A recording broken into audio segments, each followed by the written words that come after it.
Chock and block the van using the cribbing blocks in order to have plenty of space to work underneath the van.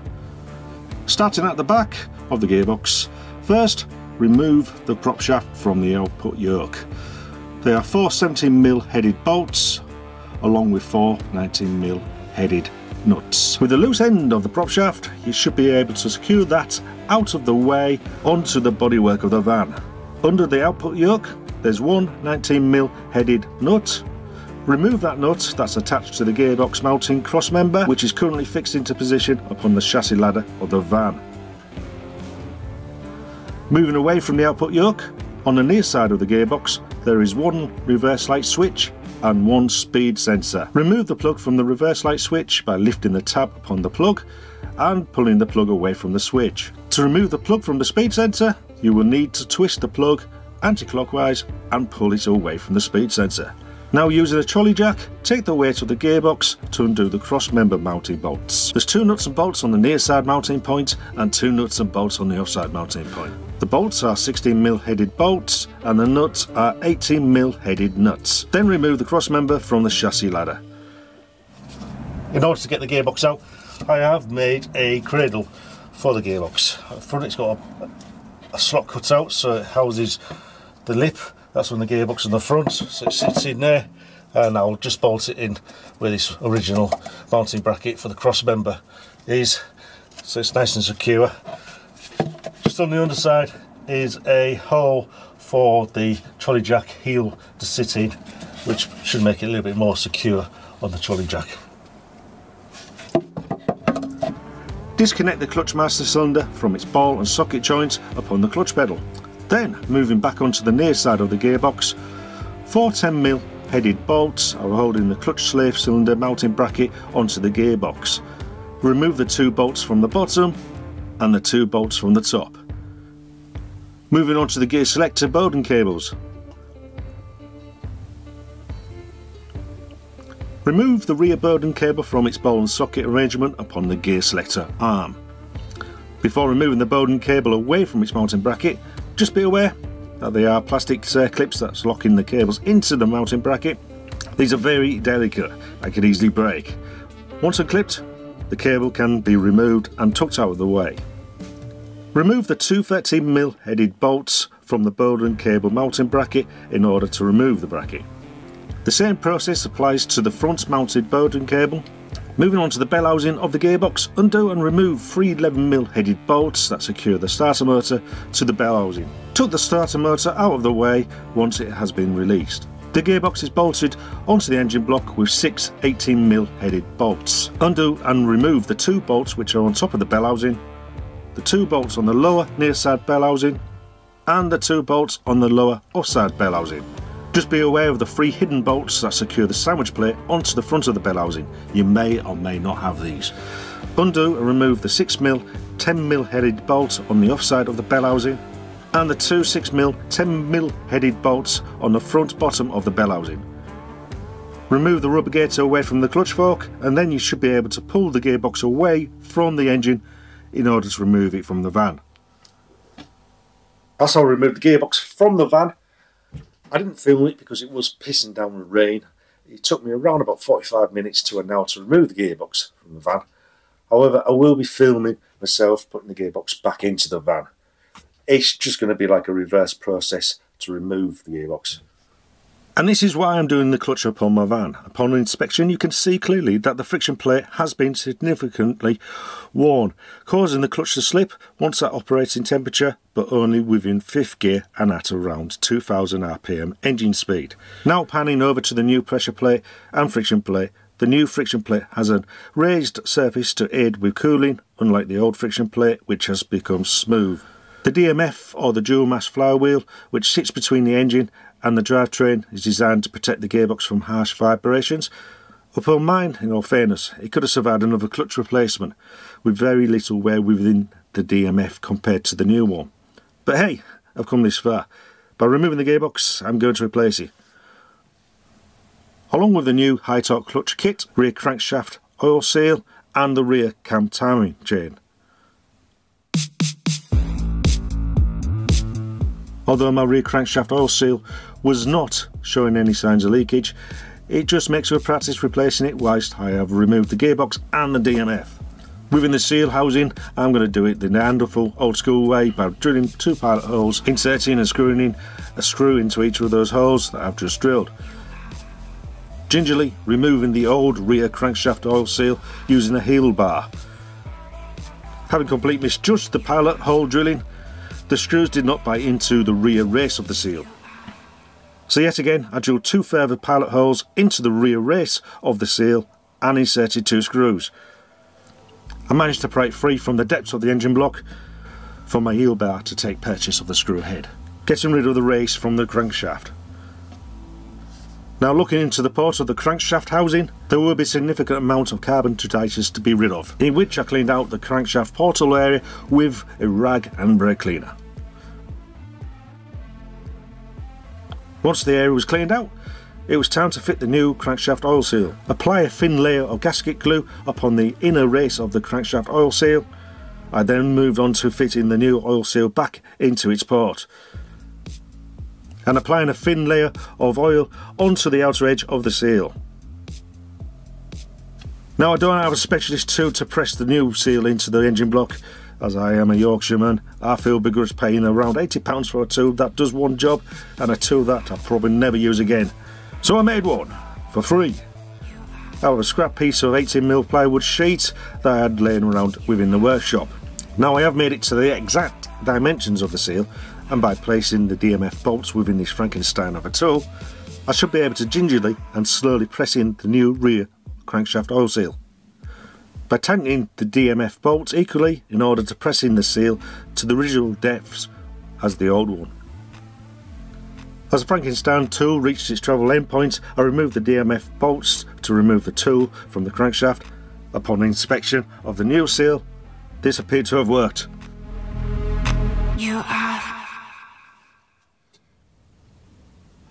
Now we've got the crankshaft rear seal fitted and all cleaned up, we can start putting the clutch back together. First is a sandwich plate between the engine block and the gearbox, and there's some locating pegs up on the top of the block here, and that just sits on those. It'll probably end up falling off a few dozen times, no doubt. Next stage, I can now start fitting the Dual Mass FlyWheel. It's an heavy bugger. It should locate on the flange here and stay in position. What was I just told you about sandwich plate? Jesus, bastard Christ. Just bear with us. Sandwich plate. It will fall off a few times. Wrong way round.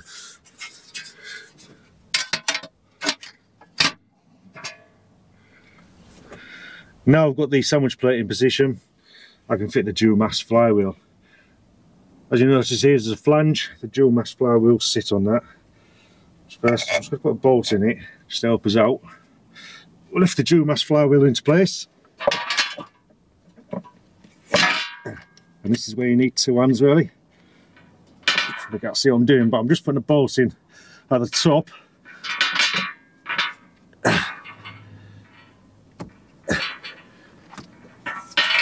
Get that started. Get a few more bolts in. Get those started so that Dual Mass FlyWheel isn't going to fall off from the crankshaft. So on the Dual Mass FlyWheel, there's 1, 2, 3, 4, 5, 6, 7 bolts holding it on to the crankshaft. For now, I'm just going to loosely tighten them up, but they will need the correct torque settings, and no doubt there'll be an angle gauge setting as well. So we'll just tighten them up for now.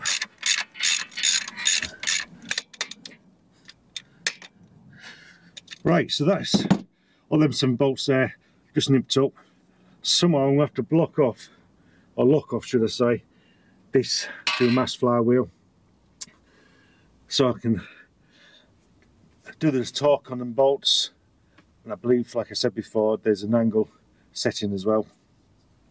So I'm going to do that. Just bear with us. Right, I managed to jab up this flywheel to prevent it from turning when I'm torquing these bolts up on the Dual Mass flywheel. I've just used the crowbar, just jammed up against the teeth of the Dual Mass flywheel on the underside, and using 2 of the original Gearbox mounting bolts. Like I said, there's 7 bolts holding this DMF into place, and each of these bolts want to be tightened up to 30 Newton meters, then with a closing angle of 90 degrees.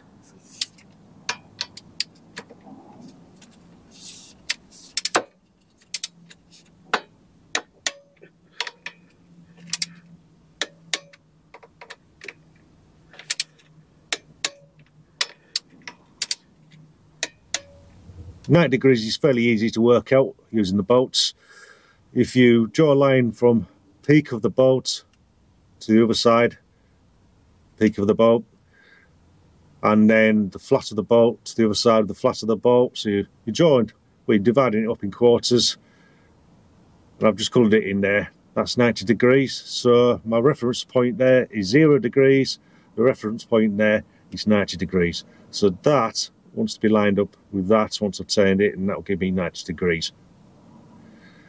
Each bolt I've marked up with numbers so I can tighten this down.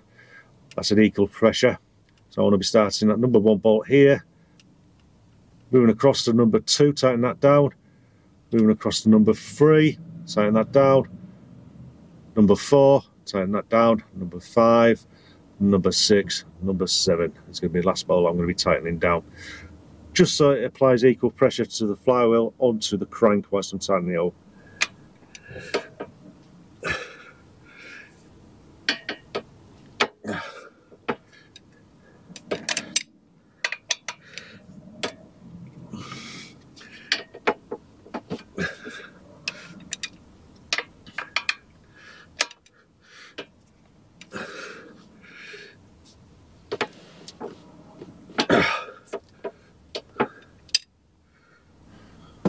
There's the top bolt again, reference point 0, which was originally there, turned over, matching the 90 degrees reference point.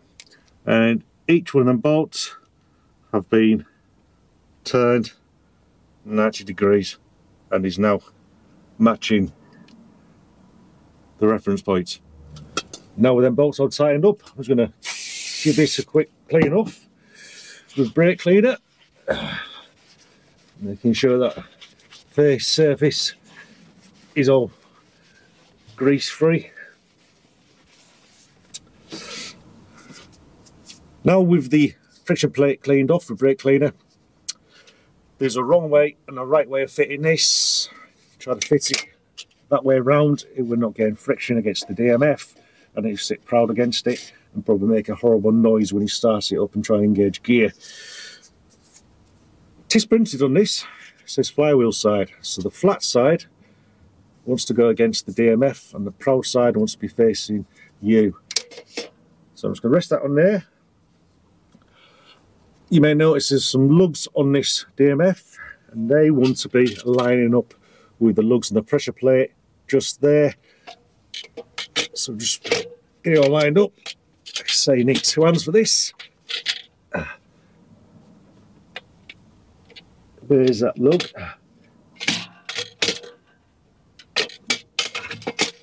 Must be a set way it goes.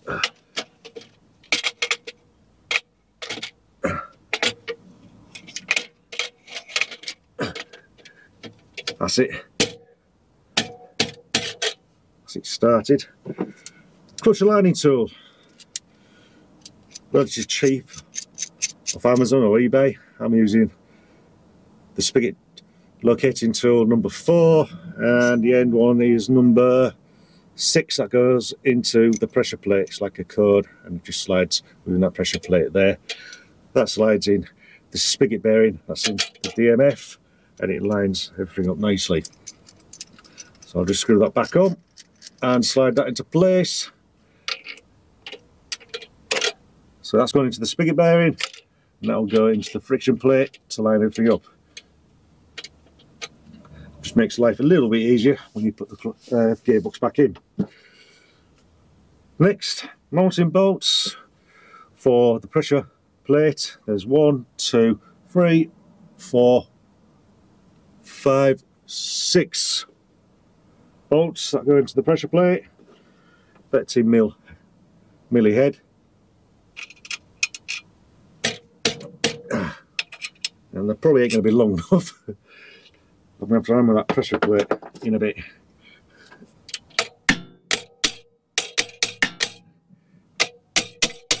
That's it.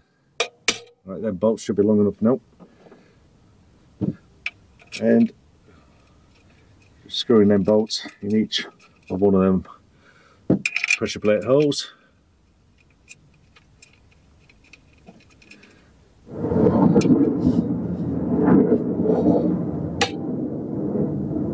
Right, that's the pressure plate bolts screwed in. I do apologise for the aircraft sound. I do live next door to Warrington, where the RAF often do their training from. I was going to tighten up each of these pressure plate bolts, going from opposite to opposite bolts, so it applies pressure evenly. And these want to be tightened up to 46.5 Newton meters.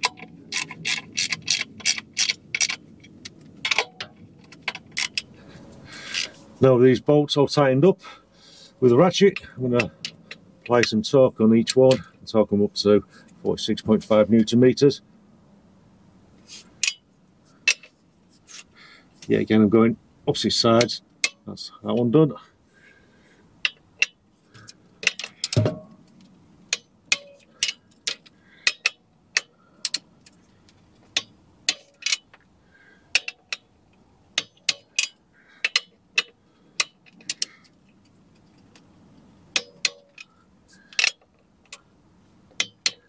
I'm going to go right round again just to double check I've got every one of them. That's done.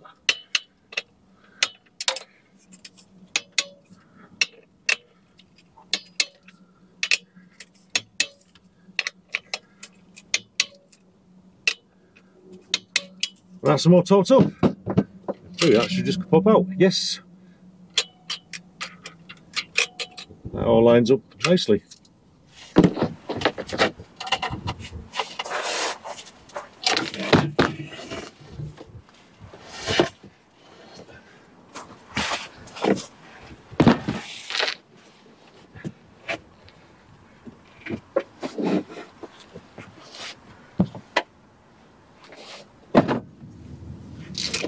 Now it comes the fun part.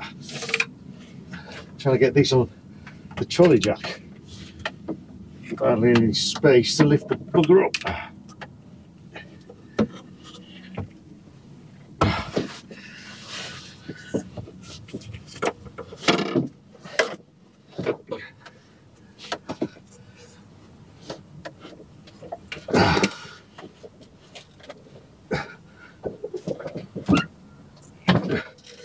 Underneath this trolley jack there's a hole where the heel of the trolley jack sits in. That's it.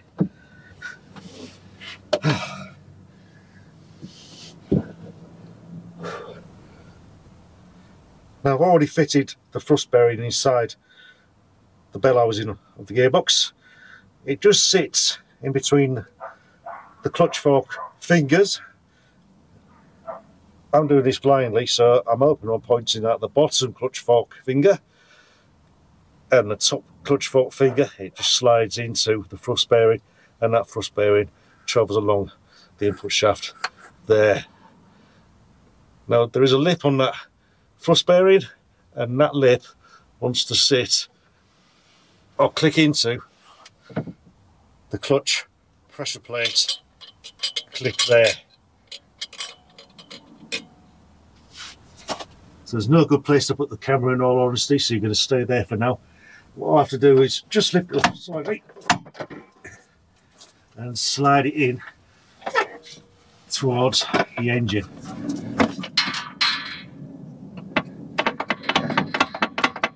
caught all of the pressure plate within the clutch.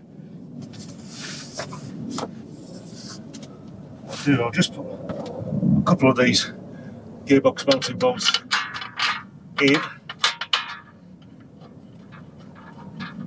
just so that gearbox is going to drop out of that clutch again.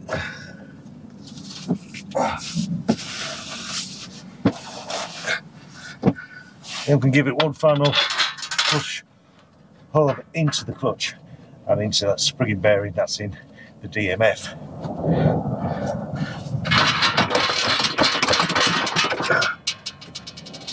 I do believe that's gone in. It has. Right, so we'll have to give the clutch fork a good bang so it goes into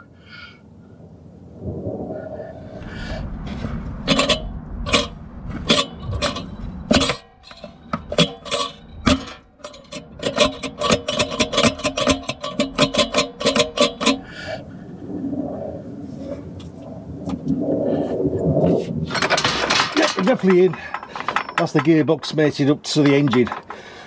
I've managed to get all 6 bolts onto the bell housing, so next is to drop it down slightly and tighten up the gearbox bell housing bolts, and they are 18mm headed bolts and want to be tightened up to 80 Newton meters.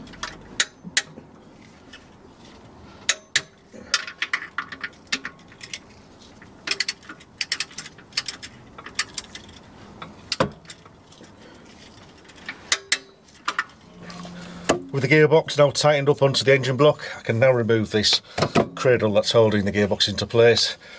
Drop down the trolley jack, just move it out of the way. The gearbox should hang firmly on the engine and rest against the subframe at the front.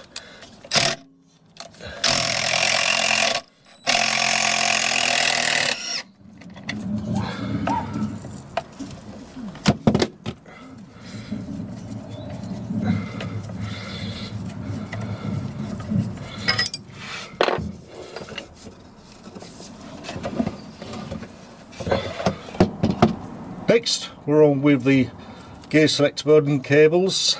I've just done the front one that goes on top of the gearbox. This goes on just behind the front one.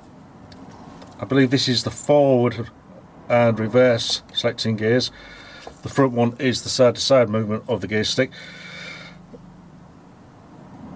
On the board and cable itself is like a plastic circlip.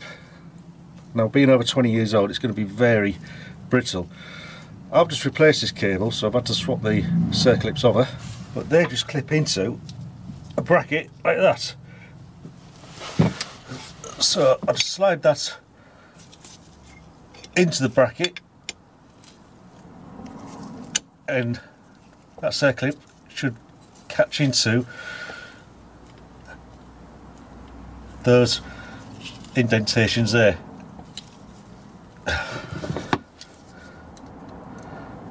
Fiddly job. That one's free, so that should click in.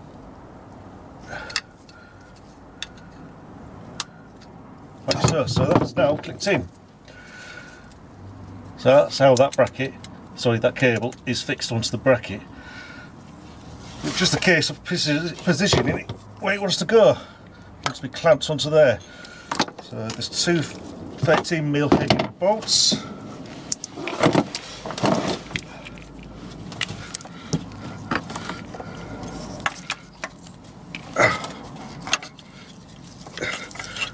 Just mount up the bracket.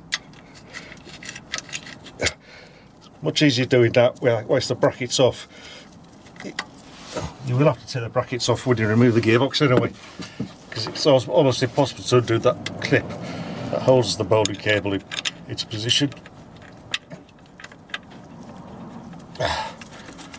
So then they're 2 started, and on top of the gearbox is a ball and socket arrangement, and that cable just clicks into the ball and socket. That's it, secure it there. It's a case of tightening up the bracket.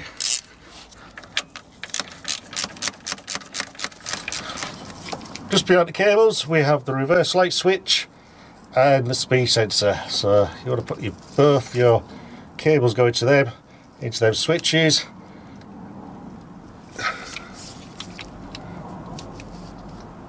It was a bit tight.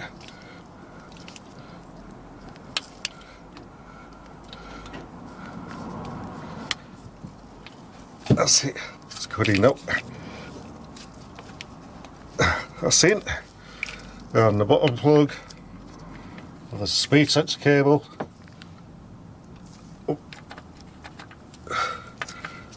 Line it up. Come on. There we go. And that just, it's like a twist lock mechanism on the bottom, on the other side of this plug. So that's them both secure.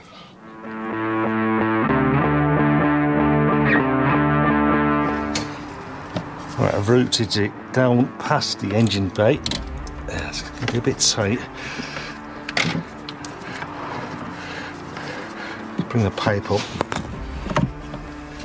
And the pipe does go behind the headed tank here.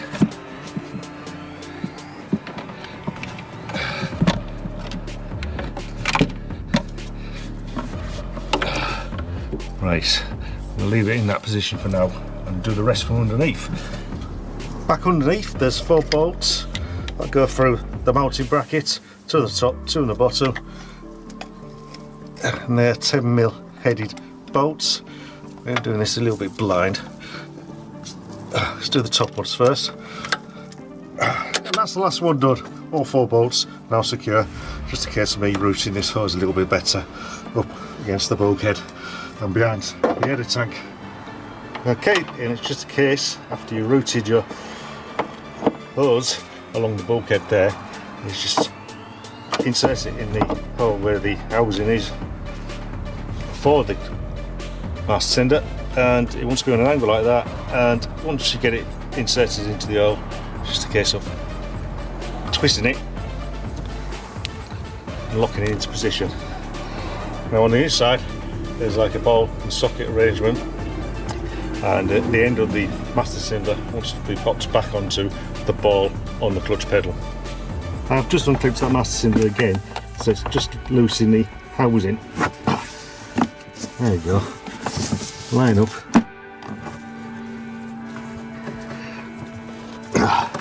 It's a case of just trying to. There's no room at all.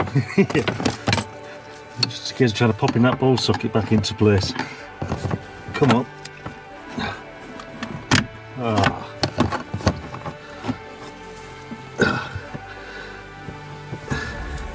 Probably best that way.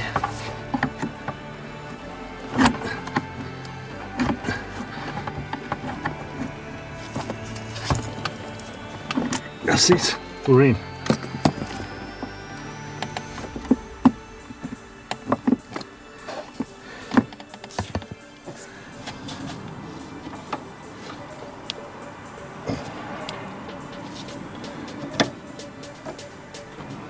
We've clipped in up there, the ball and socket arrangement. I'm just going to go underneath, put the camera where the transport tag is on the slave cylinder. I'm going to break the slave cylinder transport tag, and that should be the clutch master cylinder and slave cylinder in position.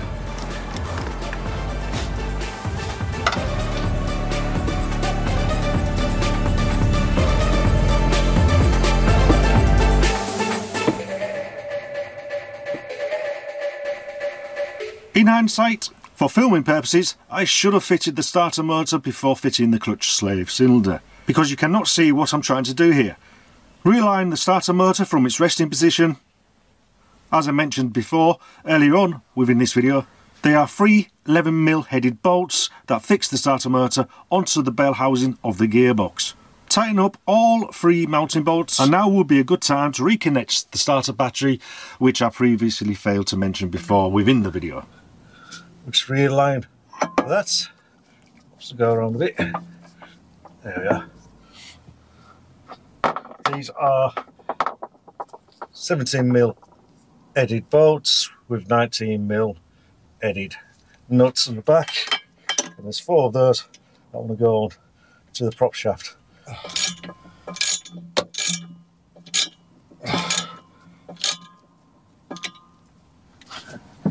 Right, we've got the last part to bolt in, and that's the cross member that goes across here for where the gearbox mounts onto.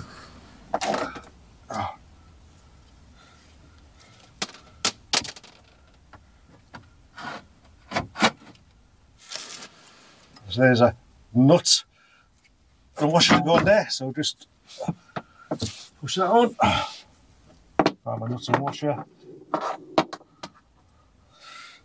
Washer, 19mm headed nuts. Well,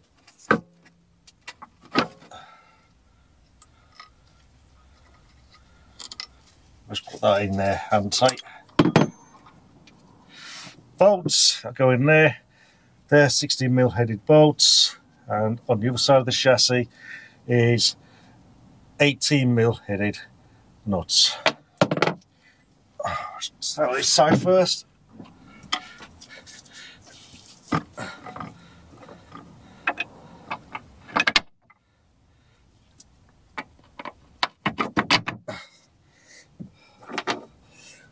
Nuts in the back. I'll just tighten up all the bolts that go on this cross member. That's everything being put back together again and all torqued up. Let's go and take it for a test spin to see if there's any difference.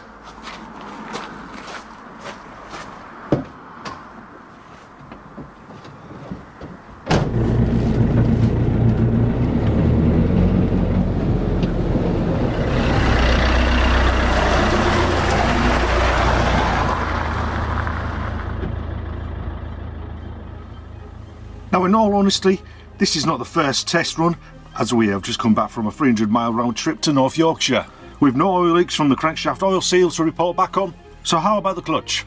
I went for this HI-Torq clutch kit after having the van remapped, and I noticed that the old clutch was slipping in 5th gear at around 2000 RPM, throwing the auto cruise off. With words on the box saying stage 1 and high force clamping, I was expecting the clutch to feel heavy on the clutch pedal.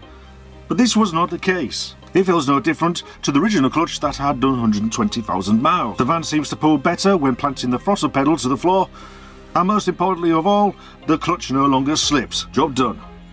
Now, whether this clutch kit would last as long as the original one remains to be seen, but I shall report if there's any issues with in the future. But the biggest gain for me is to be able to select first and second gear with ease. Unlike before, on cold mornings, this felt like an impossible task trying to select first or second gear.